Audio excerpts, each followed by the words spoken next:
What's poppin'? It's your boy jpex and I'm back to share with you all something that might become a new hobby of mine, and quite possibly yours as well. In this video, I will be sharing with you my own personal experience building a keyboard for the first time, as well as guiding you through step by step in case you want to follow along, and hopefully by the end I will be able to share a pleasurable sound test, fingers crossed, paired with some final closing thoughts from a noob's perspective at building keyboards. So without further ado, let's get into it. Around 3 years ago, I began watching this up-and-coming content creator, jpex, known on the internet for his wacky custom keyboard mods, as well as his relaxed personality. I found myself quite fascinated by his content, not to mention the thocky keyboard sounds he's quite well known for. So after watching content from him, I found myself wanting to build my very own thock apparatus. And since I'm currently a videography student, I figured I might as well share the experience with you all as well. So let's get into it. Before I could even begin building my own keyboard, I spent a couple hours sifting through jpex and Switch and Clicks content to find my perfect keyboard. The key things to keep in mind when researching are your budget, the sound you're looking for, the form factor, and most importantly, the keyboard community is all personal preference. With that in mind, let's hop into the build.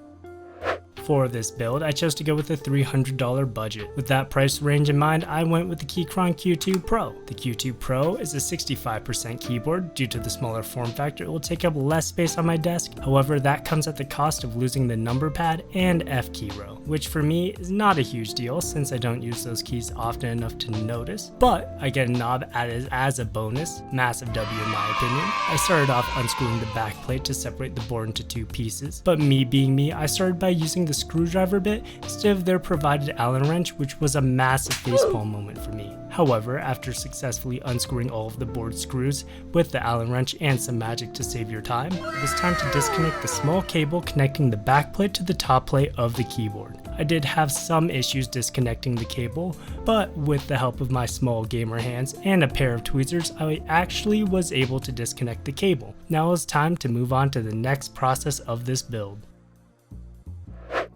When it comes to switches, I decided on pre-lubed Gateron Milky Yellows because I was not about to spend hours individually taking each switch apart just to lube them. That being said, there are way too many options when it comes to choosing your switches, which is why if you decide to build your own, I refer you to checking out a keyboard switch dedicated video to find the right one for yourself. For installation, it's quite an easy process.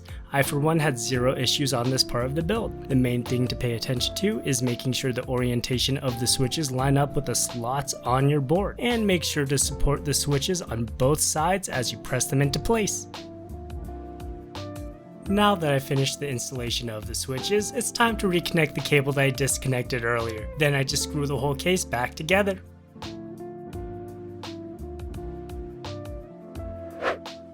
When it comes to keycaps, much like switches, there are a vast amount of options to pick from. However, the main thing to keep in mind when selecting your very own keycaps would be the material used in the making. From what I've learned from others, PBT keycaps will provide a less hollow sound when actuating the switch, aka when the switch is pressed down and makes contact with your board. Something to also keep in mind is to make sure the key set matches the format of your desired board. And with that out of the way, I opted for these Japanese style die sub PBT keycaps, which have shine through and fit my weebish aesthetic perfectly. Big ooh-woos in the chat. For installation, it's quite simple. By following the layout pamphlet provided with the board, I just needed to line up the plus-shaped cutouts on the backs of the keycaps with the plus shapes protruding out from the tops of the switches. Since this was my first go at building a keyboard, it took some trial and error to figure out which keycaps would fit my 65% setup, but to save your time with the snap of my fingers, the keyboard's all put together. Now it's time to test this beauty out.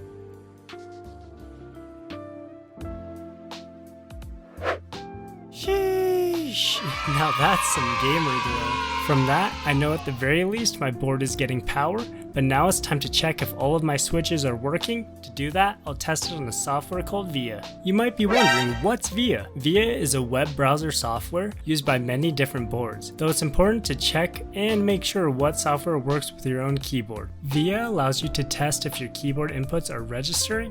It also allows you to completely customize your own keyboard layout, including lighting. It took me a quick video watch to figure out the software, but shortly after, I was able to test out my switches and remap my layout to suit my needs. However, if you're happy with the default layout of your keyboard, then you'd be all set after testing your key inputs. With that out of the way, it's time to celebrate. The Weeb keyboard is finally complete. Off to what we've all been waiting for, that juicy sound test. Time to find out if this keyboard thocks.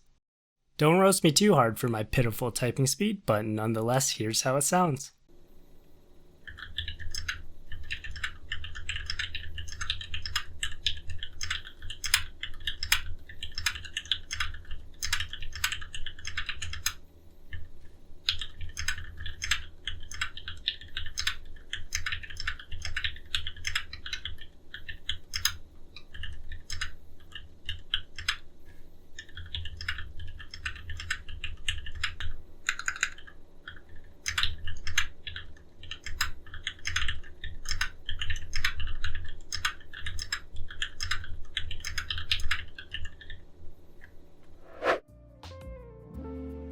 Oh my, I don't know about you, but I think it thocks. At the very least, a lot better than my $200 pre-built Logitech prior. I for one can't go back to those obnoxious clicky blue switches. Not to mention the buttery smooth switch experience from the milky yellows. My main takeaway would have to be, not only is it a fun experience to build my very own keyboard, it wasn't very difficult at all. With endless customization options out there, some more affordable than others, I can definitely see why keyboard enthusiasts are so into this hobby. And hopefully you, the viewer, found this to be insightful and or entertaining as well. But it's about that time to wrap up this video. Thank you all for tuning into the video, and an extra special thank you for those who have watched it all the way through to the end. If you're feeling extra spicy and want to let me know, make sure to leave a like and comment down below about what your perfect keyboard theme would be.